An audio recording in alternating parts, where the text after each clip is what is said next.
Broiler মুরগি আমরা কিন্তু অনেকে খেতে চাই না, কিন্তু বাচ্চারা পছন্দ করে, আমাদের খেতেই হবে। তো আজকে আমি তোমাদের সাথে দেখাবো এই ব্রয়লার মুরগি কীভাবে সঠিক স্বাদ পাওয়া যায়, সেইভাবেই তোমাদের দেখিয়ে দেবো। তো তার জন্য চলো শুরু করি। আমি প্রথমে দেখো একটা প্যান বসিয়ে সরিষার তেল দিয়ে দেবো, তেজপাতা, গোটা জিরা এগুলো দিয়ে আমি কিন্তু এখানে পেঁয়াজ কুচি দিয়ে দেবো, আদা রসুন বাটা, আর দিয়ে দেবো এখানে আলাদা একটা পেস্ট করে নিয়েছিলাম কাজু বাদাম, কাঠবাদাম এগুলো দিয়ে তারপরে এখানে দেখো কাঁচামরিচ সব কিছু আর কি মোটামুটি মশলা যেগুলো লাগে ওগুলো দিয়ে আমি ওটা ব্লেন্ডার করে দিয়ে দিয়েছি। আর দিয়ে দেবো এখানে জিরা এবং ধনিয়ার গুঁড়া, শুকনো মরিচের গুঁড়া এগুলো দিয়ে দেখো ভালো করে আমি মশলাটা ভেজে নিয়েছি।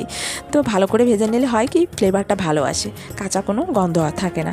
তো দেখো মাংসগুলো দিয়ে দিয়েছি, মাংসগুলো দিয়েও ভালো করে ভেজে নিতে হবে, কিন্তু যেহেতু ব্রয়লার মুরগি বুঝতেই পারছো মানে আলাদা একটা ফ্লেভার থাকে, ওই ফ্লেভারটা যাওয়ার জন্য ভালো করে ভেজে নিতে হবে। তো ভালো করে ভেজে নিয়ে দেখো জল দিয়ে আমি কিন্তু ঢাকনা দিয়ে ঢেকে দিয়েছি।